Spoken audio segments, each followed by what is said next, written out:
Hello, welcome to my channel. അപ്പോൾ ഇത് രാവിലെ എണീറ്റ് നല്ല പ്രൊഡക്റ്റീവായിട്ട് പഠിക്കണം എന്ന് വിചാരിച്ചിട്ട് ഞാൻ എൻ്റെ പുതിയ പ്ലാനറും അതേപോലെ തന്നെ എൻ്റെ ചായയൊക്കെ കൊണ്ടിരുന്നിട്ടുണ്ട്. അപ്പോൾ ഞാൻ പൊതുവെ എല്ലാം പ്ലാൻ ചെയ്യാറുണ്ട്, പക്ഷെ നടക്കാറുണ്ടോ എന്ന് ചോദിച്ചാൽ ആ ഒരു പാർട്ട് വരുമ്പോൾ ഞാൻ കുറച്ച് ബാക്കിലോട്ടാണ്. കുറച്ചല്ല, അത്യാവശ്യം ബാക്കിലോട്ടാണ്, പ്രത്യേകിച്ച് പഠിത്ത കാര്യം വരുമ്പോൾ.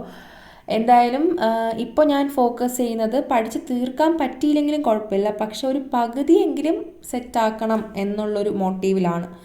എന്തായാലും ഞാനും വലിയ പഠിപ്പിസ്റ്റൊന്നും അല്ലല്ലോ, അപ്പം പയ്യെ പയ്യെ എല്ലാം ശരിയാക്കി എടുക്കണം. പിന്നെ ഈ കാര്യങ്ങൾ പ്ലാൻ ചെയ്യാനൊന്നും ഒരു പ്ലാനറിൻ്റെ ഒരു ആവശ്യം തീരെ ഇല്ല. നമുക്കൊരു ബുക്കോ അല്ലെങ്കിൽ ഒരു പേപ്പർ ഉണ്ടെങ്കിൽ തന്നെ, ഈവൻ നമ്മുടെ ഫോണിൽ തന്നെ നോട്ട്സിൽ ഇടാന്നുള്ളതേ ഉള്ളൂ. പിന്നെ എൻ്റെ കയ്യിൽ ഉണ്ടായിരുന്നത് കൊണ്ട് മാത്രമാണ് ഞാനിപ്പോൾ അത് യൂസ് ചെയ്യുന്നത്. എന്തായാലും ഞാൻ എന്താ പഠിക്കാനായിട്ട് ഇരുന്നിട്ടുണ്ട്. ഞാൻ പഠിക്കുന്ന കോഴ്സിൻ്റെ ഒരു സബ്ജക്റ്റാണ് capital market and securities law. അപ്പോൾ അതാണ് ഞാൻ ഇപ്പോൾ ഇരുന്ന് പഠിക്കുന്നത്. എനിക്ക് അതൊന്ന് സാറ് പഠിപ്പിച്ചത് വരെ കംപ്ലീറ്റ് ചെയ്യണം എന്നൊരു ആഗ്രഹമുള്ളത് കൊണ്ട് ഇപ്പോൾ ഞാൻ ആ സബ്ജക്റ്റിലാണ് കൂടുതൽ ഫോക്കസ് ചെയ്യുന്നത്. പിന്നെ ഞാൻ ലാസ്റ്റ് ഇട്ട ഒരു സ്റ്റഡി വ്ളോഗിന് അത്യാവശ്യം സബ്സ്ക്രൈബേഴ്സൊക്കെ കൂടി. അത്യാവശ്യം പറയുമ്പോൾ ഒരു 4 സബ്സ്ക്രൈബേഴ്സൊക്കെ കൂടി. അപ്പോൾ ഞാനിങ്ങനെ വിചാരിക്കുമായിരുന്നു, അപ്പോൾ മേ ബി ആൾക്കാർ എൻ്റെ അടുത്ത് നിന്ന് പ്രതീക്ഷിക്കുന്നതും സ്റ്റഡി വ്ളോഗ്സ് ആയിരിക്കാം. അപ്പോൾ ഞാനൊരു കാര്യം പറയട്ടെ, ഞാനങ്ങനെ വലിയ പഠിപ്പിസ്റ്റൊന്നും അല്ല, പക്ഷേ ഒരു ഡ്രീം പ്രൊഫഷൻ എൻ്റെ മുന്നിലുണ്ട്. അത് അച്ചീവ് ചെയ്യാനായിട്ടുള്ള ഒരു തത്രപ്പാടിലും അല്ലെങ്കിൽ ഒരു യാത്രയിലാണ് ഞാൻ. അപ്പോൾ എൻ്റെ കൂടെ കൂടാൻ ആഗ്രഹമുള്ളവർക്ക് കൂടാം. നമുക്ക് ഒരുമിച്ച് പഠിച്ച് എല്ലാം ശരിയാക്കി മുന്നോട്ട് പോവാം. ഞാൻ ഈ ഒരു കോഴ്സ് ചൂസ് ചെയ്ത സമയത്ത് എൻ്റെ വീട്ടുകാരും നാട്ടുകാരും ബന്ധുക്കളും എല്ലാവരും ഒരുപോലെ ചോദിച്ച കാര്യമാണ്, ഇത് നിന്നെക്കൊണ്ട് പറ്റുമോ? കാരണം ഇത് അത്യാവശ്യം നല്ല ഒരു പാടുള്ളൊരു കോഴ്സാണ്.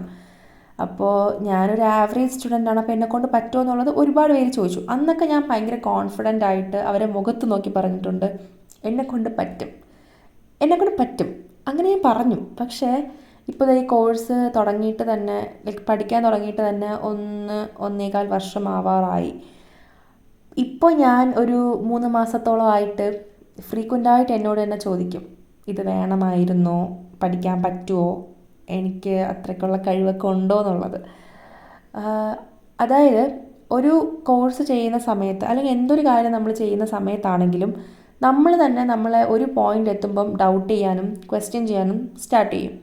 പക്ഷെ എപ്പോഴും നമ്മൾ ലൈഫിൽ ഓർക്കേണ്ട ഒരു കാര്യം, സങ്കടപ്പെട്ടിരിക്കാനും നമ്മളെ തന്നെ സെൽഫ് ഡൗട്ട് ചെയ്യാനും ക്വസ്റ്റ്യൻ ചെയ്യാനും ഒക്കെയുള്ളൊരു ടൈം, അതിനൊരു ലിമിറ്റ് വെക്കണം.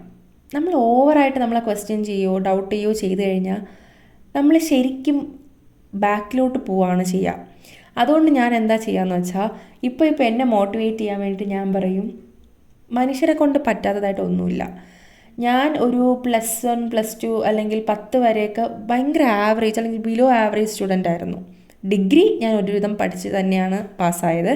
പക്ഷേ 10th വരെയുള്ള എൻ്റെ ലൈഫ് എടുത്തിട്ടുണ്ടെങ്കിൽ 9th വരെ ഞാൻ വളരെ പുറകിലോട്ടുള്ളൊരു കുട്ടിയായിരുന്നു. 10ാം ക്ലാസ്സിലെ ലാസ്റ്റ് എക്സാമിനാണ് ഞാൻ കുത്തിയിരുന്ന് പഠിച്ച് മാർക്ക് വാങ്ങിച്ചിട്ടുണ്ടായിരുന്നത്. +1 +2 എടുക്കുകയാണെങ്കിൽ +1 എനിക്ക് നല്ല മാർക്ക് കുറവായിരുന്നു. +2ലാണ് കുത്തിയിരുന്ന് ഈ പറഞ്ഞ പോലെ പഠിച്ച് മാർക്ക് വാങ്ങിച്ചിട്ടുണ്ടായിരുന്നത്. അപ്പോൾ അതുവരെ പഠിച്ച ഒരു റുട്ടീനോ ഒന്നും നമുക്ക് ഈ ഒരു കോഴ്സിൽ വരുമ്പം ഉപയോഗിക്കാനായിട്ട് പറ്റില്ല. കാരണം ഇവിടെ നമുക്ക് ഇരട്ടി എഫേർട്ടാണ് വേണ്ടത്. അപ്പോൾ ആവറേജ് സ്റ്റുഡൻസിനെ സംബന്ധിച്ചിടത്തോളം അവർ പഠിച്ചിരുന്ന ഒരു രീതിയിൽ ഇവിടെ പഠിച്ചിട്ട് കാര്യമില്ല. അപ്പോൾ നമുക്ക് ചെയ്യാൻ പറ്റുന്ന ഒരു കാര്യം എന്ന് പറയുന്നത്, പയ്യെ പയ്യെ നമ്മളുടെ പഠിക്കുന്ന രീതി അല്ലെങ്കിൽ പഠിക്കുന്ന ടൈമൊക്കെ ഒന്ന് കൂട്ടിക്കൊണ്ടുവരിക എന്നുള്ളതാണ്. പിന്നെ ഈ പ്രൊഫഷണൽ കോഴ്സ് എടുത്തിട്ടുള്ള ആൾക്കാർക്കറിയാം, നമ്മുടെ കൂടെയുള്ള കുട്ടികൾ അല്ലെങ്കിൽ നമ്മളുടെ ഫ്രണ്ട്സൊക്കെ ജോലിക്ക് പോവുക, അല്ലെങ്കിൽ ഇപ്പോൾ ഫ്രണ്ട്സിൻ്റെ കൂടെ കറങ്ങി നടക്കുക, അവർ ഒരുപാട് ദിവസങ്ങൾ ടൂറ് പോവുക, ട്രിപ്പ് പോവുക, എല്ലാം ചെയ്യും. നമ്മൾ സ്റ്റാറ്റസും സ്റ്റോറിയും ഒക്കെ കാണുമ്പോൾ നമ്മുടെ ഉള്ളിൽ ഒരു സങ്കടം തോന്നും. കാരണം നമ്മളിതൊക്കെ കാണുന്നത് മേ ബി ബുക്കിൻ്റെ ഫ്രണ്ടിലിരുന്നിട്ടായിരിക്കാം. നമുക്ക് ആ തോന്നുന്ന വിഷമം നമുക്ക് ഫുൾ സ്റ്റോപ്പ് ഇടാനായിട്ടുള്ള ഒരു കാര്യം ഞാൻ പറഞ്ഞുതരാം. നമ്മൾ ഈ ഒരു കോഴ്സ് എടുത്തപ്പോൾ നമ്മൾ മുന്നിൽ കണ്ടൊരു ഫ്യൂച്ചർ ഉണ്ടല്ലോ, അതൊന്ന് വിഷ്വലൈസ് ചെയ്യുക. നമ്മൾ വളരെ ഹാപ്പി ആയിട്ട് ആ ഒരു 2 അക്ഷരം അല്ലെങ്കിൽ ആ 3 അക്ഷരം നമ്മളുടെ പേരിൻ്റെ ഫ്രണ്ടിൽ വരുമ്പോൾ നമുക്ക് കിട്ടാൻ പോകുന്ന ഒരു റെസ്പെക്റ്റ്, നമുക്ക് കിട്ടാൻ പോകുന്ന സാലറി, നമ്മൾ ജീവിക്കാൻ പോകുന്ന നമ്മുടെ ഡ്രീം ലൈഫ്, ഇതിനെയൊക്കെ കുറിച്ച് ആലോചിക്കുക. അപ്പോൾ തന്നെ നമുക്കൊരു പോസിറ്റിവിറ്റി അല്ലെങ്കിൽ ഒരു കുറച്ചുകൂടെ പ്രൊഡക്റ്റീവ് ആവണം, പഠിക്കാം, ഇതൊന്നും നമ്മളെ അഫക്റ്റ് ചെയ്യുന്നില്ല എന്നുള്ളൊരു മൈൻഡ് സെറ്റ് വരും. നമ്മളൊരു മൗണ്ടെയിൻ കയറുന്നെന്ന് വിചാരിച്ചോ. നമ്മൾ ആ മൗണ്ടെയിൻ ഫുള്ള് ക്ലൈംബ് ചെയ്ത് അതിൻ്റെ മുകളിലെത്തുമ്പോൾ നമുക്ക് കിട്ടുന്ന ഒരു വ്യൂ അല്ലെങ്കിൽ ഒരു കാഴ്ച എന്ന് പറയുന്നത് വേറെ ഒരു സ്ഥലത്ത് നിന്നാലും നമുക്ക് കിട്ടാത്ത ഒരു സംഭവമായിരിക്കും.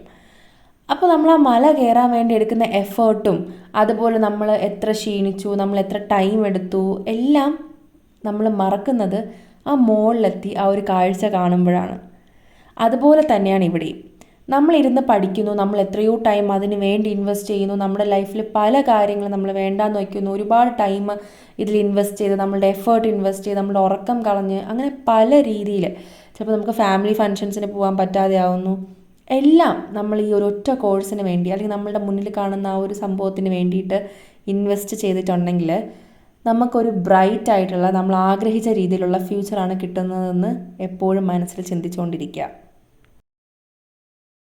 എനിക്കൊട്ടും മോട്ടിവേറ്റഡ് ആയിട്ട് തോന്നാത്ത സമയങ്ങളിൽ ഞാൻ ഇങ്ങനെയാണ് ചെയ്യാറുള്ളത്. പിന്നെ ഞാനും എൻ്റെ ഫ്രണ്ടും ഒരുമിച്ച് ചെയ്യുന്നത് കൊണ്ട് തന്നെ അവൾ കുറച്ചൊന്ന് ബാക്കിലോട്ട് പോകുമ്പോൾ ഞാൻ കുറച്ച് മോട്ടിവേഷൻ കൊടുക്കും, ഞാൻ കുറച്ച് ബാക്കിലോട്ട് പോകുമ്പോൾ അവൾ കുറച്ച് മോട്ടിവേഷൻ തരും. അങ്ങനെയൊക്കെയാണ് നമ്മൾ മുന്നോട്ട് പോയിക്കൊണ്ടിരിക്കുന്നത്. പ്രൊഫഷണൽ കോഴ്സ് ചെയ്യുന്ന ആൾക്കാർക്ക് അറിയാനായിട്ട് പറ്റും, നമുക്കൊരു വർഷത്തിൽ 2 പ്രാവശ്യമാണ് എക്സാം വരുന്നത്. അപ്പോൾ നമ്മളുടെ ഫ്രണ്ട്സ് എവിടെയെങ്കിലും കറങ്ങാൻ പോകുമ്പോഴോ അല്ലെങ്കിൽ ഫാമിലിയോ റിലേറ്റീവ്സോ ഒക്കെ നമ്മളെ വിളിക്കുന്ന സമയത്ത് നമ്മൾ പഠിക്കുവാണെന്ന് പറഞ്ഞാൽ അവർ നേരെ ചോദിക്കുന്ന ക്വസ്റ്റ്യനാണ് എക്സാം എന്നാണെന്നുള്ളത്.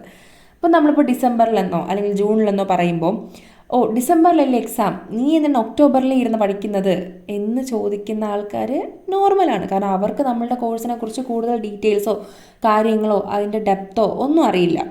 അപ്പോൾ നമ്മൾ മാക്സിമം പഠിക്കുന്നു എന്ന് പറയാതിരിക്കാനായിട്ട് ശ്രമിക്കുക. കാരണം അവർ ചിലപ്പോൾ നമ്മളെ ഒരു പഠിക്കുന്നു അല്ലെങ്കിൽ എന്താണ് ഒരു എക്സ്ക്യൂസ് പറയുന്നു എന്നുള്ള രീതിയിലേ നോക്കത്തുള്ളൂ. അതുകൊണ്ട് നമ്മൾ പഠിക്കുന്നു എന്നുള്ള കാര്യം അധികം അവരോട് പറയാതിരിക്കുന്നതാണ് നല്ലത്. എന്തായാലും ഞാൻ പഠിച്ച് ടെറസ് വരെ എത്തിയിട്ടുണ്ട്. പിന്നെ രാത്രി ഞാൻ ഈ ഒരു ദിവസത്തിൽ പഠിച്ചിട്ടില്ല. അപ്പോൾ ടെറസിൽ ഇങ്ങനെ നടന്ന് പഠിക്കുമ്പോൾ അപ്പുറത്തെ വീട്ടിൽ ചേച്ചി ഇങ്ങനെ മുകളിൽ ടെറസിൽ വെച്ചിട്ട് ട്യൂഷനൊക്കെ എടുക്കാറുണ്ട്. അപ്പോൾ ആ പിള്ളേരുടെ കളിയും ചിരിയും ഒക്കെ കേട്ടാണ് ഞാനിവിടെ പഠിച്ചുകൊണ്ടിരിക്കുന്നത്. അപ്പോൾ ഞാൻ പറഞ്ഞിട്ടുണ്ടല്ലോ, എനിക്ക് നടന്ന് പഠിക്കുന്നത് ഭയങ്കര ഇഷ്ടമുള്ളൊരു കാര്യമാണ്. ഒട്ടും എക്സ്ഹോസ്റ്റഡ് ആവാതെയും അതേപോലെ ഉറങ്ങാതെയും പഠിക്കാനായിട്ട് ഞാൻ നടന്ന് പഠിക്കാറാണ് ചെയ്യുന്നത്. ഇരുന്നാണ് പഠിക്കുന്നതെങ്കിൽ മാക്സിമം ഞാൻ എഴുതി പഠിക്കാനായിട്ട് ശ്രമിക്കും, ഇല്ലെങ്കിൽ ഞാൻ എപ്പോഴും ഉറങ്ങിപ്പോവാറുണ്ട്. സോ ഇതൊക്കെയാണ് ഇന്നത്തെ ദിവസത്തിൽ നടന്നത്. So thank you for watching.